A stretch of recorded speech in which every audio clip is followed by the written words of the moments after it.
avec nous pour la première fois d'ailleurs en visio. On se connaissait, on s'était déjà rencontrés bien sûr, mais la première fois en C'est une visio. Donc, première, effectivement. on enregistre aussi cette conférence et donc vous l'aurez, on vous la redonnera et on la donnera en replay au public également. Le propos que vous allez nous défendre, en tout cas présenter aujourd'hui, on va parler rénovation. Il y a 2 présentations sur la rénovation. D'ailleurs, vous serez en écho avec Elio qui va parler après vous. C'est la rénovation des chaudières individuelles parce qu'effectivement, il y a des nouveautés, on peut faire certaines choses. Et c'est amusant parce que Emmanuel Balandras parlait de pilotage. Alors, j'ai pensé à vous, mais je vous ai pas branché sur le pilotage, mais on peut imaginer qu'on puisse mettre des pilotages Legrand sur les chaudières individuelles de la même manière. Alors, on a des chaudières, les fabricants, effectivement, proposent des chaudières connectées, mais j'imagine qu'il y a effectivement des compatibilités avec les matériels Legrand. Ouais, voilà. Mais en tout cas, c'est le propos que vous allez nous développer. Je vous laisse partager votre écran. Donc, c'est en bas. Il faut cliquer sur partager l'écran. Voilà. Là, je vois votre présentation. Il faut lancer la présentation. C'est parfait. Je la Bon, vois parfaitement. Je reste à côté de vous. Je coupe juste le son et la vidéo pour pas vous perturber, mais je suis là et je vous laisse donc environ une quinzaine de minutes et après on aura des questions-réponses. d'accord, très bien, merci. À vous, Eric. Merci. Donc, bonjour à tous. Donc, je suis ravi d'être présent à ce webinaire Grand Circuit. Je m'appelle Éric Laurent, je travaille chez GRDF et je suis le chef de marché national pour la copropriété. Alors, dans la présentation, je vais vous dire quelques mots de GRDF, mais pour faire très simple, nous sommes l'équivalent finalement d'Enedis pour la distribution du gaz en France. Alors aujourd'hui, je suis là pour vous parler de rénovation de chaudières individuelles au gaz en copropriété. Il est vrai que nous avons plus l'habitude de parler de rénovation de chaufferie collective, notamment pour ce qui nous concerne lors des conversions fuel-gaz. Mais il nous semble important aujourd'hui de parler de ce renouvellement des chaudières individuelles qui donne parfois l'impression de relever uniquement d'une action de travaux qui serait purement individuelle. Mais nous allons voir pourquoi ce n'est pas toujours le cas. Parfois, la copropriété a son mot à dire, souvent même. Donc, on va évoquer ces sujets et c'est le bon moment d'en parler parce qu'il y a notamment de nombreux dispositifs financiers qui permettent de participer à la rénovation de ces matériels. Alors, un petit mot d'introduction pour savoir qui est GRDF et pour revenir sur le positionnement de GRDF dans cette chaîne gazière et dans cette distribution du gaz en France. Rappeler que le circuit du gaz, finalement, se décompose en 5 grandes étapes. La première, bien sûr, c'est l'extraction du gaz qui commence soit dans des gisements terrestres ou offshore, à savoir qu'en France, le gaz provient principalement de Norvège, Russie, Algérie et Pays-Bas. Le gaz est ensuite transporté via des gazoducs ou par voie maritime, c'est ce qu'on appelle le transport. Il est ensuite distribué directement auprès des clients finaux. Alors, avant la distribution, pardon, excusez-moi, il y a une possibilité également de stocker le gaz, puisque le gaz est une énergie stockable. Il va être stocké dans des centres, dans des réservoirs qui sont enterrés à plusieurs centaines de mètres et qui vont permettre de répondre à des pics de consommation, notamment lors des hivers rigoureux. Donc après ce stockage, il est distribué jusqu'au client final, à savoir que sur chacune des communes desservies en gaz, il existe un unique distributeur qui assure une mission, qui assure ses missions dans le cadre d'un contrat de service public. Et cet acheminement du gaz, il est fait en toute neutralité, quel que soit le fournisseur, et ça c'est la dernière étape, c'est la commercialisation, quel que soit le fournisseur choisi par le client, sachant que, comme vous le savez très certainement, le client a aujourd'hui le choix de son fournisseur depuis l'ouverture des marchés de l'énergie. Alors, GRDF, c'est le principal distributeur de gaz en France, puisque GRDF assure cette mission d'acheminement sur 95% des communes actuellement desservies en gaz. Donc GRDF réalise ses activités, comme je vous l'ai dit, dans le cadre d'un contrat de service public, avec des missions principales qui sont données dans le cadre de ce contrat de mission de service public. Le premier, c'est garantir l'arrivée du gaz jusqu'au point de consommation, mesurer les consommations de gaz et les transmettre aux fournisseurs des clients finaux, surveiller, contrôler quotidiennement le réseau et l'entretenir. Le métier de GRDF, c'est avant tout un métier de sécurisation du réseau. Et enfin, raccorder les nouveaux consommateurs, j'en parlais tout à l'heure, notamment dans le cadre, pour les copropriétés, des conversions de l'énergie fuel vers l'énergie gaz. Et enfin, une petite phrase que vous retrouverez souvent sur le site GRDF. On sait que l'ouverture de l'énergie n'est pas forcément très simple. Donc, juste pour vous rappeler que GRDF, en tant que distributeur d'énergie, ne vend ni n'installe aucun équipement. Donc aujourd'hui, je vais vous parler de chaudière, mais bien sûr, GRDF ne vend pas de chaudière et n'installe pas de chaudière. Et GRDF ne vend pas non plus d'énergie. C'est le fournisseur d'énergie qui vend l'énergie. Alors, un petit mot sur le gaz et la transition énergétique. Alors, le gaz, c'est le gaz naturel, le gaz qui est distribué dans le réseau de distribution. C'est un gaz qui est composé à 95% de méthane, qui en fait l'énergie fossile. Donc, on est bien dans le cadre d'une énergie fossile, mais qui en fait l'énergie fossile la plus propre, notamment en termes d'émissions de CO2, mais également en termes de particules et tout autre dioxyde de soufre, par exemple. Mais aujourd'hui, on est déjà en train de parler en fait du gaz vert. Le gaz vert, c'est l'avenir du gaz, et c'est déjà une réalité puisque il existe un gaz qui est 100% renouvelable, qui est issu de la méthanisation agricole principalement, c'est-à-dire que les déchets agricoles, je parle bien de déchets, ces déchets agricoles dans des méthaniseurs sont fermentés, méthanisent, et le gaz qui en est issu, après épuration, est injecté dans le réseau de gaz géré par GRDF. Alors, il peut également être issu des STEP, des stations d'épuration.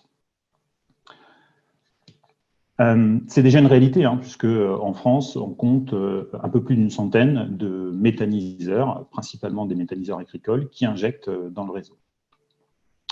L'ambition portée par GRDF, c'est d'atteindre 30% de gaz vert dans le réseau de distribution à horizon 2030, et plusieurs études, notamment menées par l'ADEME, montrent qu'il serait possible d'atteindre 100% en 2050. Alors, à 2050, il y aura d'autres types de gaz vert qui seront également introduits, et on parle également de pyrogazéification.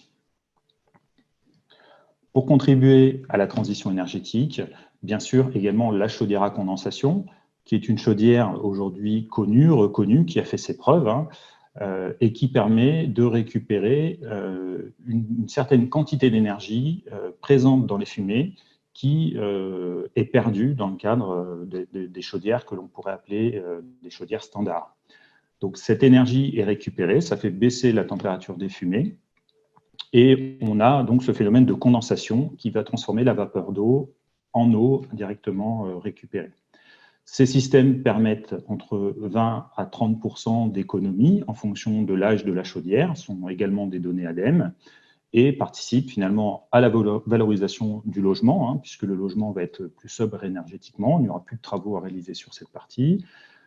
Sont des matériels qui aujourd'hui sont reconnus également en termes de confort thermique, que ce soit pour le chauffage ou la production d'eau chaude sanitaire, qui, avec le temps, finalement, aujourd'hui dispose d'un design beaucoup plus discret et d'une réelle compacité. Et bien sûr, on en parlait sur les différentes conférences précédentes, qui dispose aujourd'hui de fonctionnalités de connectivité, à savoir le pilotage, des fonctionnalités de diagnostic et de suivi de consommation pour participer à la maîtrise de la demande de l'énergie. Alors, quelques mots sur le contexte réglementaire et technique, pour rentrer dans le cœur du sujet. Une directive, éco-conception, la directive européenne, depuis septembre 2015, impose un certain nombre d'exigences minimales en termes de performance énergétique sur les chaudières individuelles rendent finalement obligatoire l'installation de chaudières à condensation, notamment lors de renouvellement de ces chaudières. Alors, il existe quelques cas d'exemption où le législateur permet finalement de conserver une chaudière dite standard. C'est le cas notamment lorsque ces chaudières sont soit raccordées à des conduits d'évacuation des fumées, des conduits qui seraient collectifs, parce qu'on va le voir par la suite, il réside parfois quelques difficultés techniques, donc le législateur en a tenu compte, ou pour les conduits individuels supérieurs à 10 mètres, là, on n'est pas trop sur des difficultés techniques, mais plutôt sur un coût financier plus important. Et on va voir qu'aujourd'hui, des dispositifs financiers permettent de pallier à ce surcoût. Alors, ce qu'on constate, bien sûr, c'est tout l'objectif de la chaudière à condensation, c'est que les fumées ont une température plus basse dans les conduits. Et donc, si on remplace une chaudière dans un conduit classique, finalement, la condensation qui va avoir lieu dans ce conduit va très certainement, à terme, endommager le conduit, ce qui le rendra inopérant et amènera des risques de sécurité sur le conduit. Et puis, ce sont des conduits qui ne sont pas à l'origine dimensionnés pour traiter ces températures de fumée. Et donc, on pourrait éventuellement constater également des problèmes de tirage et des fumées qui ne seraient plus correctement évacuées. C'est pour ça qu'aujourd'hui, il est interdit d'installer une chaudière à condensation sur des conduits collectifs maçonnés, sur des conduits collectifs ou bien sur des conduits individuels maçonnés. Alors, très rapidement, pour vous montrer l'évolution au cours des dernières années, les solutions d'évacuation de fumée sont des technologies qui ont fortement évolué pour répondre à des enjeux notamment de construction en fonction des périodes et pour répondre aux innovations technologiques tout au long de ces périodes. On voit l'évolution. Alors, initialement, on était principalement sur des conduits individuels. Les conduits sont devenus par la suite collectifs avec une préoccupation principale qui était finalement le gain de place. Et on est encore aujourd'hui en construction neuve sur ce sujet de gain de place. Les mètres carrés, ce sont des euros.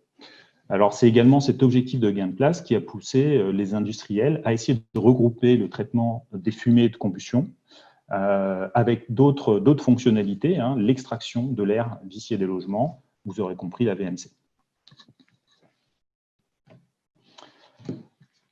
Pour entrer un petit peu dans le cadre des solutions techniques, sachez qu'en France, le parc de chaudières individuelles est composé à peu près de 3 millions de chaudières en logement collectif, qui sont pour moitié à peu près connectées à des conduits d'évacuation de fumée individuels et pour l'autre moitié à des conduits collectifs. Pour vous représenter rapidement les conduits individuels, vous aurez déjà visualisé ce type de façade où on peut voir finalement les colonnes individuelles et cette forme assez atypique qui s'évase, enfin en tout cas qui s'élargit vers le haut puisqu'il y a de plus en plus de conduits individuels. Sur les conduits collectifs, il existe de nombreuses typologies de conduits collectifs. Alors, vous entendrez peut-être parler de conduits Alsace, de conduits Schint, d'alvéoles techniques gaz, de conduits collectifs pour chaudières étanches, ou bien de VMC gaz. Alors, il existe à ce jour des solutions de rénovation associées pour chacune des typologies. Alors, je mets hors VMC gaz, parce que dans le cas de la VMC gaz, il sera impossible de réutiliser les conduits existants, mais il sera tout à fait possible d'envisager d'autres types de solutions. Je vous en toucherai deux mots par la suite. Alors, vous voyez sur la petite image un conduit collectif. Chacune des chaudières individuelles rejette ses fumées directement dans un collecteur individuel et l'ensemble des fumées sont collectés sur le conduit collectif qui est un peu plus à gauche. Alors, si on fait abstraction des conduits individuels, puisque vous l'aurez compris, c'est assez simple de rénover en conduit individuel, un petit focus sur les conduits collectifs. Lorsqu'on a cette volonté de rénover le conduit collectif, finalement, deux possibilités pour passer à la condensation pour les chaudières individuelles. Le premier se fait dans le cadre d'une rénovation individuelle. Le copropriétaire fait le choix de passer sur une chaudière à condensation. Il fait le choix de se déraccorder du conduit collectif et de passer à ce qu'on appelle une évacuation par ventouse. C'est le terminal que vous avez peut-être déjà vu. Alors, il y a une petite image, mais ce sont les terminaux que l'on a l'habitude de voir le long des façades des immeubles, bien souvent sur cours. Alors, il y a quand même besoin d'avoir un accord préalable de la copropriété, parfois de l'urbanisme, pour pouvoir percer la façade et intégrer cette ventouse dans la façade. Et puis, ça nécessite au préalable quand même, il y a une nécessité importante, c'est d'avoir dans la construction, d'avoir la présence des chaudières individuelles en périphérie du bâtiment pour éviter d'avoir à tirer des conduits de ventouse au travers toute la cuisine, par exemple. Donc ça, c'est la solution, je dirais, de facilité, à partir du moment où on peut trouver la possibilité de percer la façade, mais ce n'est pas tout le temps le cas. Donc quand ce n'est pas possible, on va devoir passer sur une rénovation globale du conduit. Alors, ça impacte un certain nombre de choses, puisque lorsqu'on va rentrer dans une rénovation globale du conduit, il va falloir faire deux choses. Il va falloir remplacer le conduit collectif et il va falloir remplacer l'ensemble des chaudières raccordées. Donc, vous voyez tout de suite la difficulté qui se pose en copropriété. Cela va nécessiter d'avoir une adhésion majoritaire du syndicat des copropriétaires. Et on va être dans le cadre d'un projet global de rénovation qui nécessitera très certainement l'accompagnement d'un professionnel de type bureau d'études pour expliquer le projet à chacun des copropriétaires et pour présenter finalement l'intérêt collectif et l'intérêt individuel de ce type de travaux. Alors, une petite parenthèse quand même, puisque dans le cadre de ces travaux globaux, on va pouvoir également avoir un pouvoir de négociation plus important sur l'achat des chaudières, comme ce qui est fait par exemple lorsque l'on rénove les fenêtres, lorsque l'on rénove énergétiquement les fenêtres. Alors, juste un petit exemple, on retrouve ce conduit collectif où vous voyez sur la flèche, sur le petit 1, finalement, l'évacuation des fumées des différentes chaudières. Vous voyez également que la ventilation naturelle du logement sur le numéro, le petit 2, est traitée directement par les orifices sur la façade, mais l'air comburant de la chaudière provient bien de la ventilation du bâtiment.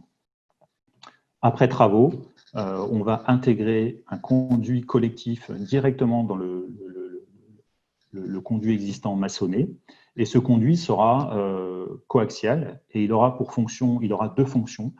L'évacuation, bien sûr, des produits de combustion, mais il permettra également l'amener d'air comburant qui va permettre à la combustion.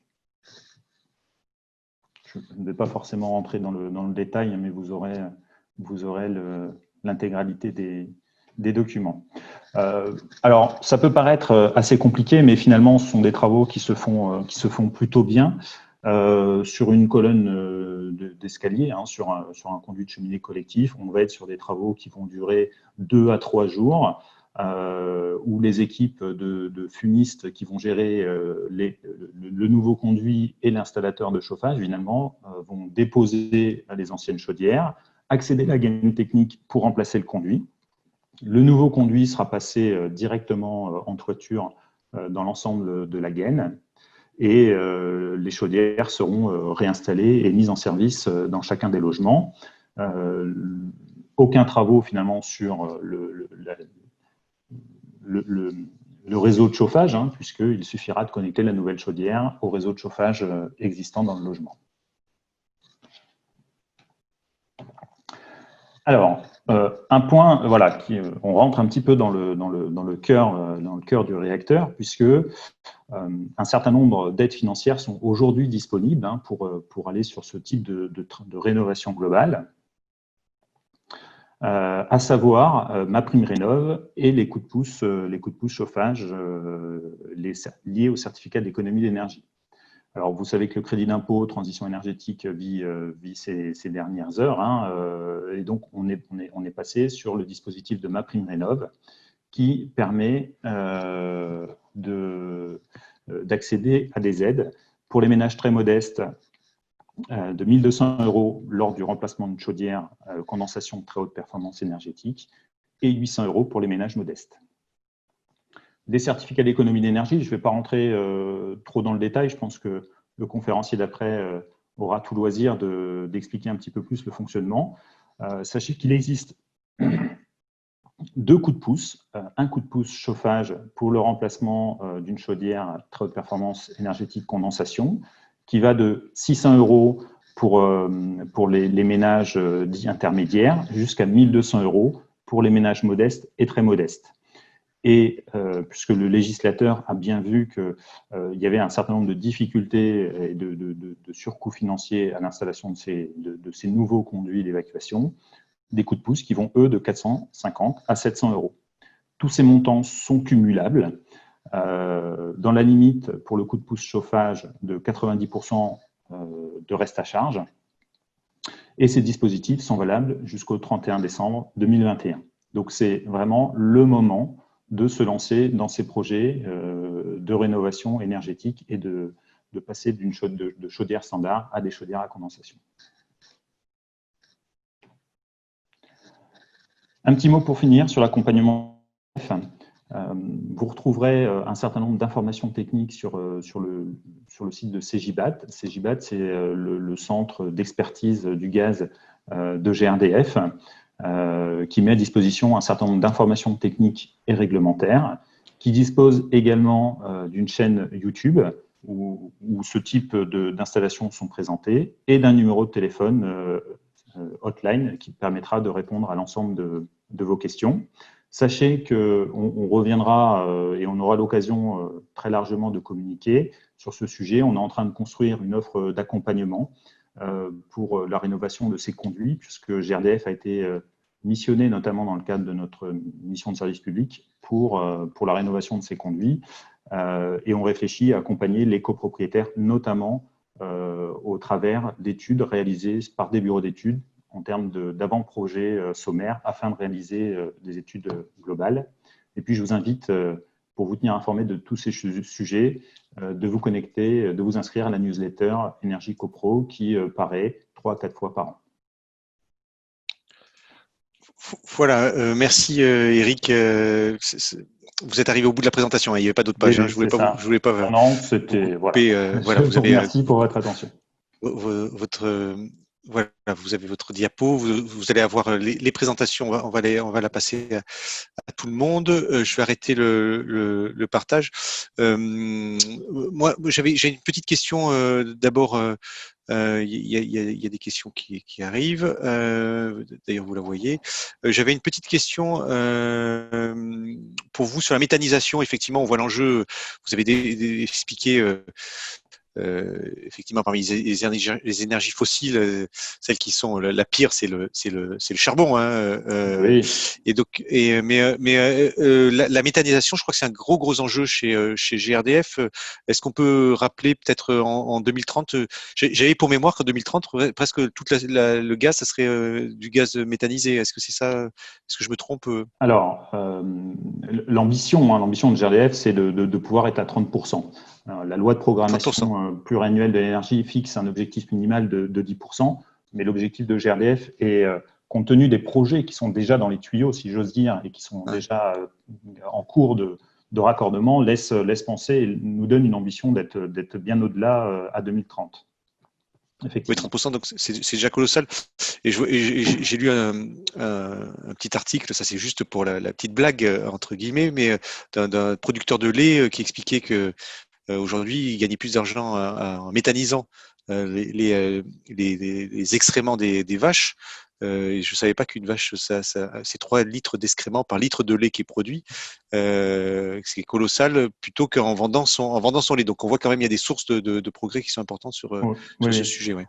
C'est d'autant plus bénéfique que finalement les excréments finalement des bovins sont récupérés et donc le méthane qui est contenu lorsque l'on épand directement le fumier ou le lisier dans les champs est récupéré. Donc c'est des gaz à effet de serre en moins.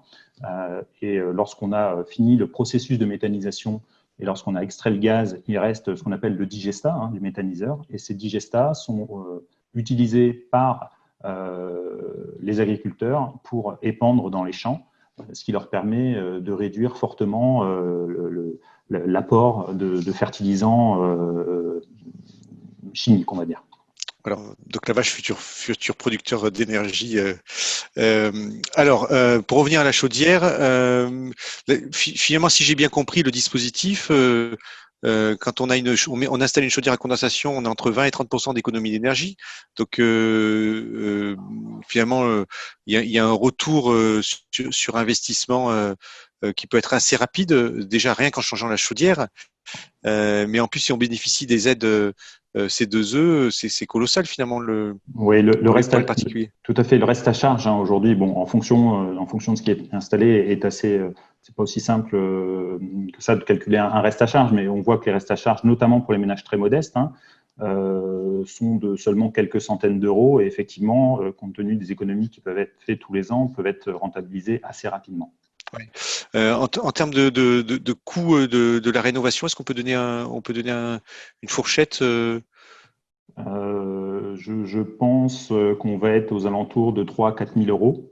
Donc, ouais. vous voyez, alors après, attention, c'est des coûts qui sont à prendre avec des pincettes, bien sûr, parce qu'il y a plein de configurations. C'est toujours très délicat d'annoncer des coûts de chantier. Lorsque vous annoncez 2400 plus 700, on est à 3100 euros d'aide pour un ménage très modeste.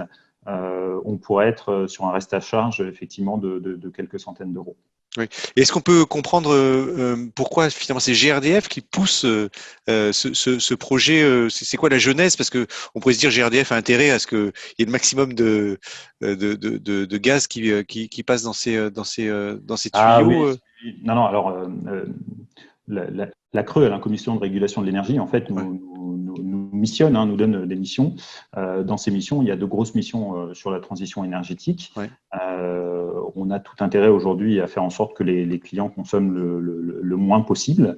Notre tarif est fait en fonction d'une part fixe et d'un coût d'acheminement, mais donc on n'a pas forcément intérêt à ce que les clients consomment beaucoup. On souhaite qu'ils consomment le moins possible, et donc on les accompagne dans ce sens. La CRE donc, nous missionne également sur des missions de sécurité autour de l'usage gaz.